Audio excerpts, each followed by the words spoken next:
Vamos para la ofrenda. Lucas 5. Lucas 5 del 12 al 16. Primeramente doy gracias a Dios por la oportunidad.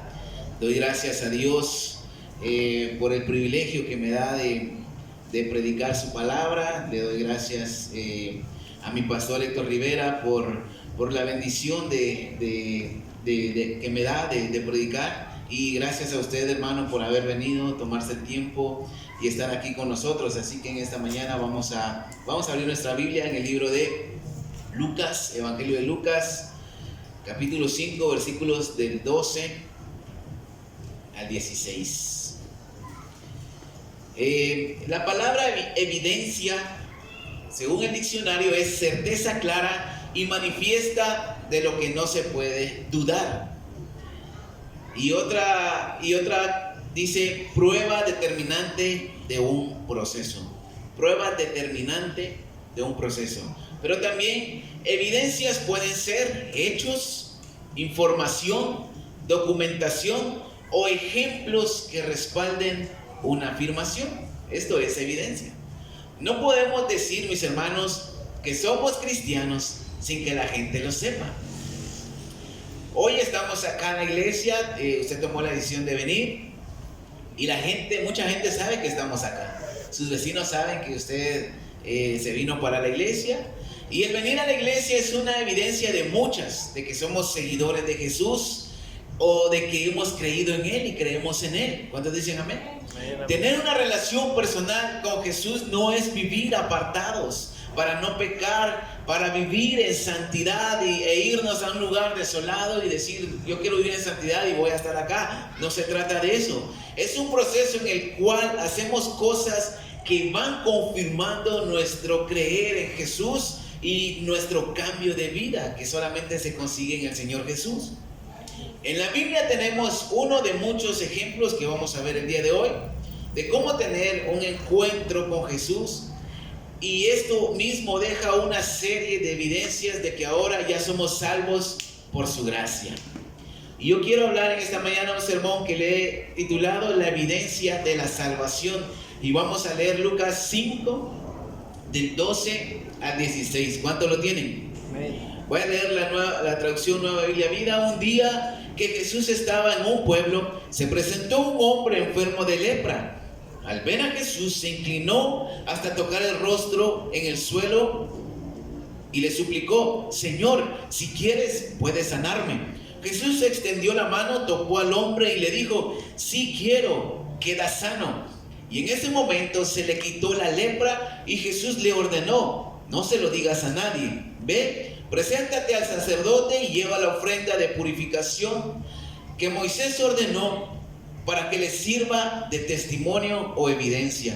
Sin embargo, Jesús se hacía cada vez más famoso y mucha gente iba para oírlo y para que la sanara de sus enfermedades, pero él con frecuencia se apartaba a lugares solitarios para orar. Ayúdenme a orar en esta mañana para que Dios hable en nuestra vida. Señor Jesús, en esta mañana yo te pido, mi Señor, la bendición y el respaldo de tu Espíritu Santo, el discernimiento de tu palabra, mi Señor, para que la pueda predicar con libertad, mi Señor, en esta mañana. Te pido que traigas comprensión de tu palabra a cada uno de nosotros y que tu presencia y tu Espíritu Santo esté en medio de nosotros, mi Señor.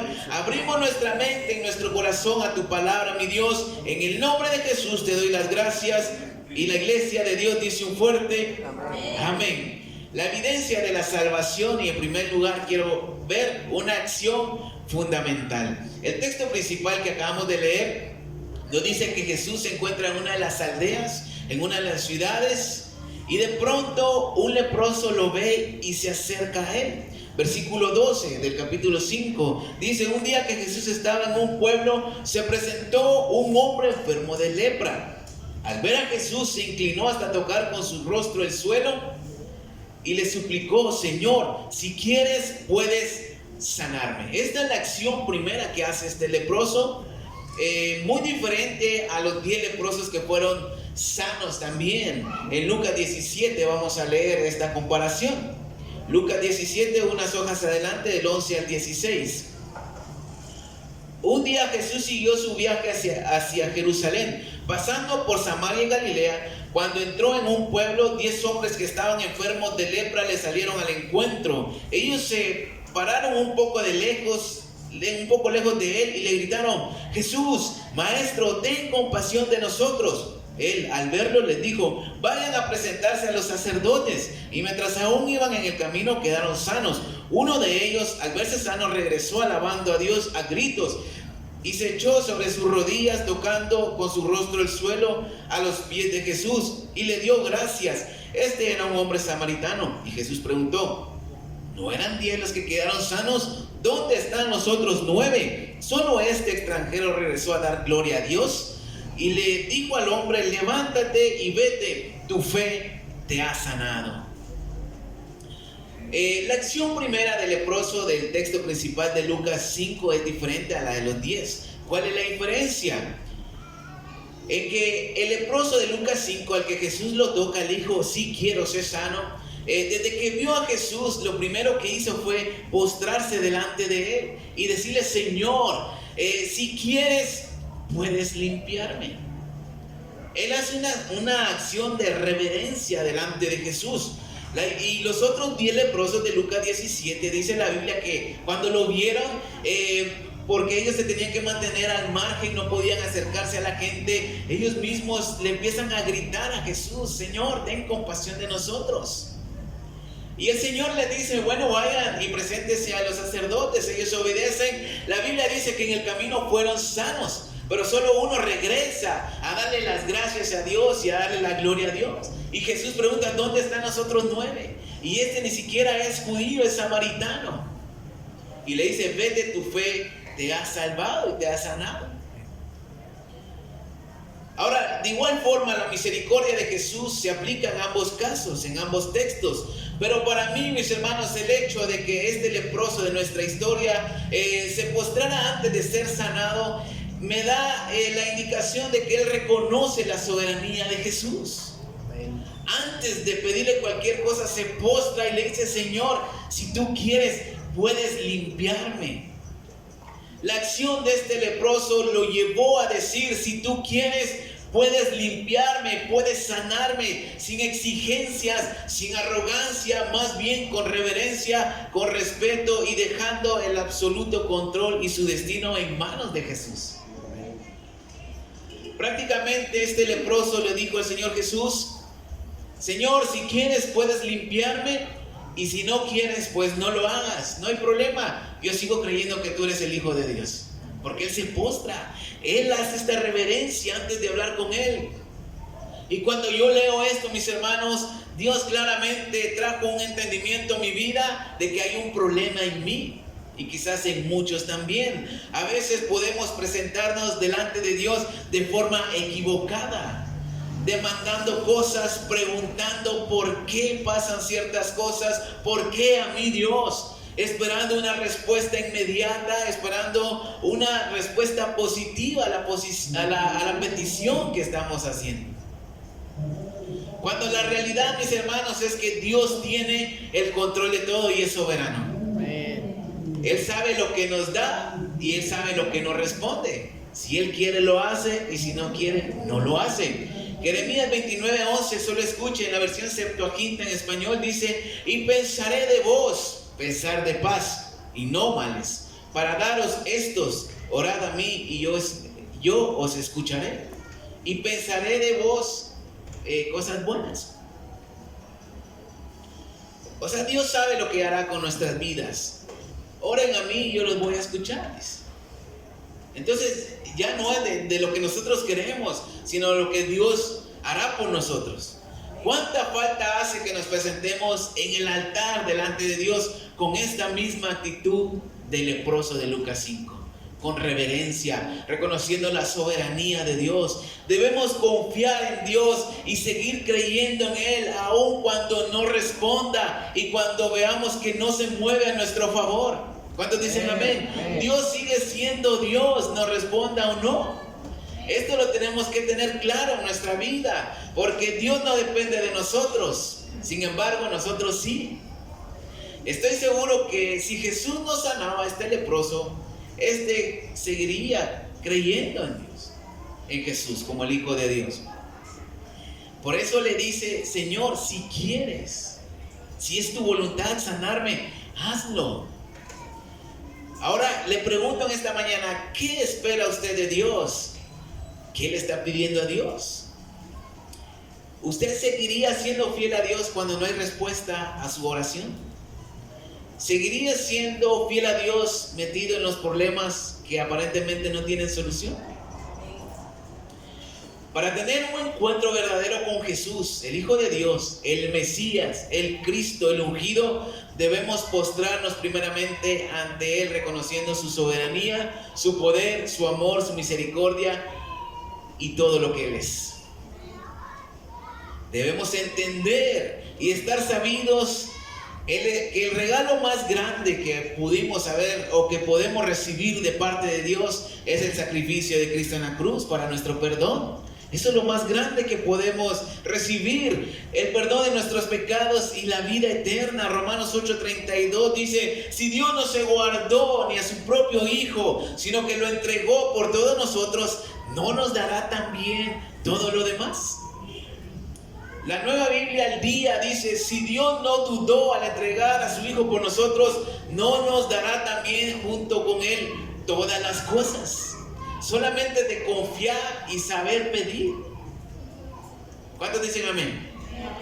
Puede que haya respuesta o no, pero el reconocer la soberanía de Dios nos llevará a tener una relación personal con Él y quizás entender muchas cosas que en la vida nos van sucediendo y nos pueden pasar.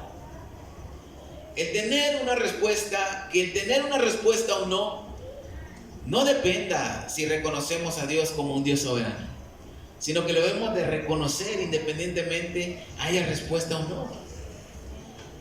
El leproso de Lucas 5 se postró ante Jesús primeramente y le dijo: si quieres puedes limpiarme. Si quieres puedes limpiarme. Pero él estaba postrado. Los leprosos de Lucas 17 le gritaron de lejos, quizás para mantener la distancia: Señor, ten misericordia de nosotros. Y cuando el Señor muestra su misericordia, les dice: vayan a los sacerdotes, ellos en el camino son sanados. Pero solo uno regresó, solo uno entendió. Ahora, en segundo lugar, quiero ver: Jesús ha cambiado mi vida, ¿y ahora qué? Vamos a leer una vez más el texto, Lucas 5, del 12 al 14. Un día Jesús estaba en un pueblo y se presentó un hombre enfermo de lepra. Al ver a Jesús, se inclinó hasta tocar su rostro en el suelo y le suplicó: Señor, si quieres, puedes sanarme. Jesús extendió la mano, tocó al hombre y le dijo: sí quiero, queda sano. Y en ese momento se le quitó la lepra y Jesús le ordenó: no se lo digas a nadie, ve, preséntate al sacerdote y lleva la ofrenda de purificación que Moisés ordenó para que le sirva de testimonio. Lucas habla de que este hombre estaba lleno de lepra, mientras Mateo y Marcos simplemente lo llaman leproso, que viene siendo lo mismo, pero Lucas dice estaba lleno de lepra. La primera acción de este leproso fue fundamental y Jesús lo toca y este queda sano. Por lo que Jesús le dice, lo que Jesús le dice es muy interesante. No se lo digas a nadie y más bien preséntate al sacerdote para tu purificación en lo que Moisés manda. La Nueva Traducción Viviente del versículo 14 dice: entonces Jesús le dio instrucciones de que no le dijera a nadie de lo que había sucedido. Le dijo: preséntate ante el sacerdote y deja que te examine. Lleva contigo la ofrenda que exige la ley de Moisés a los que son sanados de lepra. Esto será un testimonio público de que has quedado limpio. Este hombre tuvo un encuentro con Jesús, el Hijo de Dios, pero no todo quedó allí, sino que Jesús fue preciso con él y le dio ciertas instrucciones. Ahora, estas mismas instrucciones son para nosotros hoy en día. Una relación personal con Jesús no se trata solo de una experiencia religiosa, como dijo el hermano Iglesias. No se trata de algo bonito, algo inolvidable. Hay quienes que hasta les dan un cuadro de reconocimiento. No se trata de esto. ¿Cuántos dicen amén? O sea, tener una relación personal no se trata de decir, es que sentí bonito, es que fue maravilloso. O sea, sí se siente todo esto, pero no todo queda allí. O sea, no solamente se trata de decir, es que el Señor Jesús tocó un día en mi vida y eso es suficiente. Un verdadero encuentro con Jesús afectará toda nuestra vida desde ese momento hasta que partamos a la eternidad con Cristo Jesús. Jesús pagó el precio en la cruz y nos da la reconciliación con Dios, pero también debemos obedecer su voluntad, obedecer su palabra. La primera cosa que Jesús le dice a este hombre que estaba leproso: preséntate al sacerdote y que te examine. Jesús hizo el milagro, pero ahora debía dejar que un hombre, que un sacerdote lo examinara, le diera otras instrucciones y le diera un seguimiento. ¿Y dónde se encontraba el sacerdote? ¿Dónde? ¿Usted sabe dónde se encontraban los sacerdotes? En el templo. Jesús lo manda prácticamente al templo. Lo manda a que llegara ahí. Y esto no era solo de un día, era un procedimiento de varios días, quizás semanas. Entonces prácticamente le dice: ve al templo y congrégate allí. Eso mismo ocurre después de que Jesús nos redime, de que nos sana, nos perdona y lo que ha hecho en su vida. Jesús está en todos lados porque Jesús es omnipresente. Pero debemos obedecer el consejo de congregarnos, que tengamos un pastor que nos guíe, que nos aconseje, etc. O sea, ya somos salvos. Ya es salvo, qué bueno. Ahora congreguémonos. Ahora tendremos un pastor, tendremos hermanos espirituales. ¿Cuántos dicen amén? Amén. Tenemos una familia espiritual. Permítame un momento.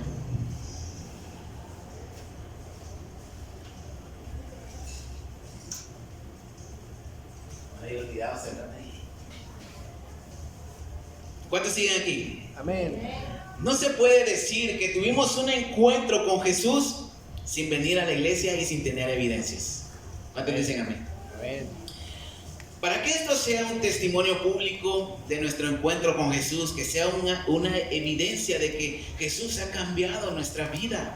Algo más importante es que cuando se viene a la iglesia, o sea, no solo venimos porque hay un programa, hay un programa de servicios, o porque el pastor o un hermano nos dice que vengamos. O sea, Jesús mismo manda a congregarnos, y cuando venimos a la iglesia, cuando venimos al templo, estamos atribuyendo a Jesús lo que Él ha hecho en nuestras vidas. O sea, estamos atribuyendo a Él los milagros, la salvación, y todo se lo debemos a Él. ¿Cuántos dicen amén?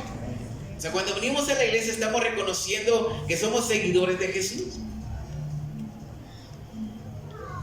Cuando no lo hacemos, inconscientemente, mis hermanos, si nos ha pasado algo bueno, quizás nos demos el crédito a nosotros mismos por lo bien que lo hemos hecho. La segunda cosa que el Señor Jesús le dice a este leproso: paga tu purificación, lo que Moisés mandó en la ley. Ahora, esto es muy interesante. Jesús lo manda a estudiar la ley. Quizás él no sabía qué es lo que tenía que hacer, pero él le dice: bueno, preséntate al sacerdote y paga tu ofrenda según lo que Moisés establece en la ley. Y Señor, ¿y qué es? Anda e investiga. ¿Cuánto dicen amén? Amén. Lee la Biblia. No le dijo: bueno, hace esto, lo otro, después tenés que pagar esto, tenés que llevar esta cantidad de ofrenda, o tenés que presentarte de esta manera. No, el Señor le dice: paga lo que Moisés mandó. Amén. Lee la Biblia. Levítico 14. Lo vamos a leer. Levítico 14 del 1 al 8. El procedimiento para cuando alguien era purificado de la lepra. Dice la Biblia: el Señor le dio a Moisés las siguientes instrucciones acerca de la persona que se cura de alguna infección cutánea, hablando de la lepra, de modo que es declarada pura. La persona que estuvo infectada será llevada ante el sacerdote, en primer lugar, para ser examinada. El sacerdote saldrá al campo para examinarla. Si ve que la infección ha desaparecido, pedirá que le traiga 2 avecillas vivas y puras, madera de cedro, una cinta roja y una rama de hisopo. Luego el sacerdote ordenará que una de las aves sea degollada sobre una vasija de barro llena de agua pura. Después tomará la otra avecilla, es decir, la que está viva, la mojará en la sangre junto con la madera de cedro, la cinta roja y el hisopo. A continuación, el sacerdote rociará 7 veces la sangre sobre la persona que fue curada, la declarará limpia y dejará libre el ave para que vuele hacia el campo. Enseguida la persona curada lavará su ropa, se rapará el pelo y se bañará. Por si no le gustaba bañarse, se tenía que bañar. Y volverá a vivir en el campamento. Sin embargo, deberá permanecer fuera de su carpa durante 7 días. Aquí están las instrucciones. Y este ex leproso lo tenía que leer y lo tenía que estudiar y llevar a cabo tal y como la ley de Moisés lo decía, lo acabamos de leer. Entonces debemos estar convencidos que un encuentro con Jesús, o una de las evidencias de que Dios, Jesús, nos ha cambiado, no es decir, es que somos salvos una vez y para siempre, sino que requiere de parte de nosotros que haya acciones, evidencias. La ofrenda que se pedía para un purificado de lepra era un proceso de varios días juntamente con el hombre de Dios, con el sacerdote. Entonces, mis hermanos, esto quiere decir que es necesario que escudriñemos la palabra de Dios. Una de las evidencias de que somos salvos es de que nos va a gustar leer la Biblia, nos va a gustar estudiarla, saber lo que Dios tiene para nosotros. Jesús siempre preguntaba: ¿cómo lees? ¿Qué dice la ley al respecto? ¿Qué está escrito? Mandaba a la gente a pensar en la ley de Moisés, mandaba a la gente a estudiar la Torá. Amén, amén. ¿Qué dice la ley? Cuando le hacían una pregunta, a ver, ¿qué entiendes tú por esto? Entonces Jesús mismo manda a la gente a que estudie la ley, a que lea la ley. Entonces debemos obedecer estas palabras de Jesús, porque en la Biblia encontraremos lo que necesitamos acerca de la voluntad de Dios, lo que queremos saber. Nuestra condición delante de Él lo sabremos también. ¿Y cuál es el plan de salvación de Dios para la humanidad? También lo encontraremos en la Biblia. Gálatas 3, vamos a leer rápidamente Gálatas 3.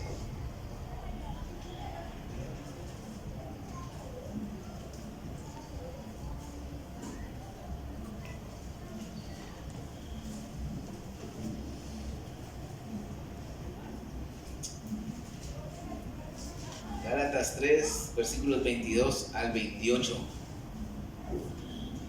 Dice de la siguiente manera: luego entonces, ¿es la ley de Dios contraria a las promesas de Dios? Por supuesto que no. Si pudiéramos salvarnos por la ley, Dios no nos había proporcionado otro medio para escapar de la esclavitud del pecado. Como dicen las Escrituras, la única manera de recibir las promesas de Dios es por fe en Jesucristo. Antes de la venida de esta fe, estábamos resguardados por la ley, mantenidos en custodia hasta que la fe se diera a conocer. Así que la ley fue nuestra maestra que nos condujo a Cristo para que fuésemos justificados por medio de la fe. Pero ya que ha llegado la fe, ya no necesitamos que la ley nos guíe. La ley de Dios, la ley de Moisés. Ahora, su traducción, la traducción Reina Valera 60 dice: la ley fue nuestro ayo, o fue mi ayo. Y esta palabra significa un tutor pedagogo. Amén. Siervo cuya labor es llevar a los niños a la escuela. O sea que la ley de Dios, para Pablo, él está mencionando, fue la que me guió a Cristo. O sea que la misma ley conduce a Cristo, pero la gente a veces no lo entendía. Pero la Biblia dice que para él fue como una instrucción, fue su tutor. Pero ahora que estamos en Cristo Jesús, o sea, no es que la ley quede anulada. No es que la ley ya nos sirva, sino que ahora estamos bajo la gracia, bajo la fe del Señor Jesucristo. Entonces, esa ley, pues no es que ya no la necesitemos, pero usted sabe que cuando alguien aprende algo, pues ya pasa al siguiente nivel. ¿Cuántos dicen amén? Amén. Entonces no importa en qué parte de la Biblia estemos, todo apunta y nos lleva a la obra redentora de la salvación que Cristo Jesús hizo en la cruz del Calvario. Y esto es tener una relación personal con Dios. Entonces, Dos evidencias claras de que somos salvos y que somos seguidores de Jesús es, primero, que nos congregamos, y segundo, es que leemos la Biblia. La tercera cosa es, paga tu ofrenda según la ley. Lucas 5:14. Y paga tu ofrenda conforme la ley de Moisés o lo que Moisés mandó al respecto. 5:14 dice, Jesús le ordenó, no le digas a nadie, ve, preséntate al sacerdote y lleva la ofrenda de purificación que Moisés ordenó para que le sirva de testimonio. Ahora, el mandato de Jesús es claro. Este leproso ya no tenía esperanza, pero ahora Cristo lo había sanado. Ya era alguien nuevo, era alguien diferente, había tenido un encuentro con Jesús. Entonces él tenía que estudiar la ley para poder dar su ofrenda según su purificación. Era un proceso de días, como lo dije anteriormente, y también se trataba de dar. Debía mostrar esa generosidad, quizás dar finanzas. Quizás él no iba a tener las aves, tenía que comprarlas, tenía que adquirirlas, o sea, tenía que invertir. La Biblia nos manda a ser generosos en la obra de Dios. Y la Biblia a mí en lo personal me enseña que el diezmo es correspondiente a Dios según la ley y según también no la ley. Y enseña que debemos dar finanzas para que esto avance. Ahora el leproso pues no dice si lo hizo o no, pero si en verdad él estaba agradecido, quizás lo hizo sin pensarlo. La Biblia no nos dice entonces el leproso hizo como Jesús le ordenó. No nos dice eso la Biblia, pero sí nos dice lo que Jesús le manda hacer. La Biblia nos enseña que principalmente lo que Jesús ha hecho por nosotros es dar su vida por nosotros. Entonces cuando lo entendemos, no nos va a costar ser generosos cuando dicen amén. Vamos a entender de que nuestra salvación no tiene un precio estimado, o sea, no tiene un valor que se pueda calcular. Hemos sido comprados con la sangre de Cristo. Eso es un valor incalculable. Aunque tengamos todo el dinero del mundo, no podemos comprar la salvación, y la hemos obtenido solamente por la gracia de Jesús. Entonces, si entendemos esto, mis hermanos, al momento de pedir una ofrenda de manera correcta, lo vamos a entender. Y con generosidad vamos a dar. No podemos pagar con nada la salvación, pero sí podemos ser generosos a la obra de Dios. La Biblia nos enseña que no debemos presentarnos ante Dios con las manos vacías. Dios no nos pide algo en específico, pero sí podemos dar. ¿Cuántos dicen amén? En tercer lugar, quiero ver, ¿estamos dejando evidencia de nuestra salvación? A manera de pregunta, ¿hay evidencias de nuestra salvación? Una vez más, vamos a leer el texto principal, Lucas 5, del 12 al 14. Un día Jesús estaba en un pueblo y se presentó un hombre enfermo de lepra. Al ver a Jesús, se inclinó hasta tocar su rostro en el suelo y le suplicó: Señor, si quieres, puedes sanarme. Jesús extendió la mano, tocó al hombre y le dijo: sí quiero, queda sano. En ese momento se le quitó la lepra. Jesús le ordenó: no se lo digas a nadie, ve, preséntate al sacerdote y lleva la ofrenda de purificación que Moisés ordenó para que le sirva de testimonio.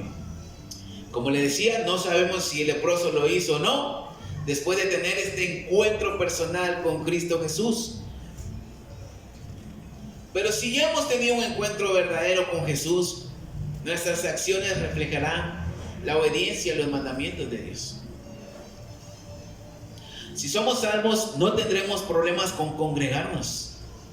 O sea, el Señor Jesús no dijo: ustedes deben congregarse los miércoles, los viernes venir a orar, los martes y jueves tienen que ir a hacer evangelismo, los sábados un estudio bíblico, una película o teatro, y los domingos sí 2 veces, a las 11 y a las 6. En la Biblia no está establecido así. Dicen amén. Hay un programa que se sigue en esta iglesia por normas de un compañerismo, pero hay que congregarnos. Cuando dicen amén. La iglesia primitiva dice que se congregaban, quizás no tenían un templo específico, pero la iglesia primitiva se juntaban todos los días, oraban, partían el pan y eran bendecidos. O sea, la presencia de Dios estaba en medio de ellos y cada vez se hacía más grande la iglesia primitiva. Se salvaban 3,000, 5,000 y los apóstoles predicaban y la iglesia crecía. Otros morían por causa de Cristo, pero esto crecía y ellos se congregaban, se juntaban con un objetivo, y esto era de que la presencia de Dios estuviera con ellos.